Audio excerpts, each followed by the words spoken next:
Hello అండి. కుండలో నీళ్ళు ఎంత చల్లగా ఉన్నాయో కుండలో నీళ్లు తాగడం వల్ల మన బొజ్జు కూడా అంత చల్లగా ఉంటుందని పెద్దలు అనేవారు కదా.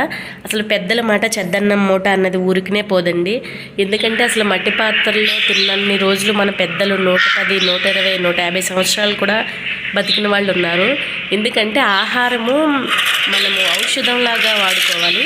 ఆ ఔషధం ఎలా వస్తుందంటే మట్టి పాత్రలో వండితే 100కి 100% అనేది ఔషధాలు అలాగే ఉంటాయి.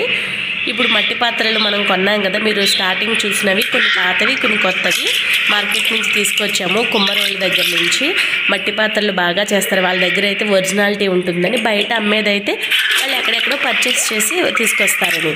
ఒక్కొక్కటి మాకు ఇంట్లో కావాల్సిన వస్తువులు తీసుకున్నాము. ఏమేమి పాత పడిపోయినాయో కొన్ని మట్టి పాత్రలు ఇరిగిపోతూ ఉంటాయి, ఎప్పటికప్పుడు మనం కొనుక్కుంటూ ఉంటాము.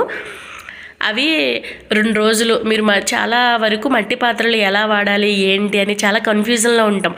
మనము ఎంత కల్చర్కి అలవాటు పడ్డా, ఎంత ఫాస్ట్గా ఉంటున్నా కొన్ని పెద్దలు అలవాటు చేసినవి మనకి చాలా మన మైండ్లో ఉంటాయి. కానీ మనము ఈ జనరేషన్కి తగ్గట్టు మనకి హడావిడి టైంలో మనం వాడలేకపోవచ్చు. కానీ సింపుల్గా ఈజీగా ఇంట్లోనే గ్యాస్ స్టవ్ మీదే ఎలా కుక్ చేసుకోవాలి ఏంటి అనేది నేను ఈ వీడియోలో ఫుల్గా చూపించానండి. మనం ఏదైతే మట్టి పాత్ర తీసుకున్నామో కొత్తగా కొనుక్కున్నామో దాన్ని డైరెక్ట్గా గ్యాస్ మీద కానీ పొయ్యి మీద కానీ పెట్టకూడదు. దాన్ని 2 రోజులు నీళ్ళలో నానబెట్టాలి. మీరు ఆ పాత్రకి తగ్గట్టు వేరే పెద్ద డిష్లు ఏమన్నా తీసుకుని దాని నిండా నార్మల్ వాటర్ పోసి నాననివ్వాలి. 2 రోజులు నానితే ఆ మట్టి అంతా గట్టిపడుతుంది. మీకు ఒక డౌట్ ఉంటుంది, అందరూ చెప్తున్నారు కదా ఎర్ర పాత్రలో వాడాలా నల్ల పాత్రలో వాడాలా అంటే, నేను డైరెక్ట్ కుమ్మరి వాళ్ళని అడిగానండి. ఎర్ర పాత్ర కాదు నల్ల పాత్ర కాదు, ఆ 2 ఒకటే. ఎందుకంటే ఇది మట్టి కుండలు షేపులు రెడీ చేసినప్పుడు దాన్ని కాల్చుతారు గడ్డిలో కానీ కట్టెల మీద. ఆ కాల్చినప్పుడు అంటే గ్యాప్ రావడం వల్ల అది నలుపు అవుతుందంట, లేదంటే ఎరుపుగానే ఉంటుంది. వాడడం చూసుకుంటే ఏదైనా ఒకటే రిజల్ట్ అండి. కాస్ట్ వచ్చేసి నలుపుదే కొంచెం ఎక్కువ ఉంటుంది. మనం కాస్ట్ది ఏముందండి, ఆరోగ్యం బాగుంటే చాలు కదా.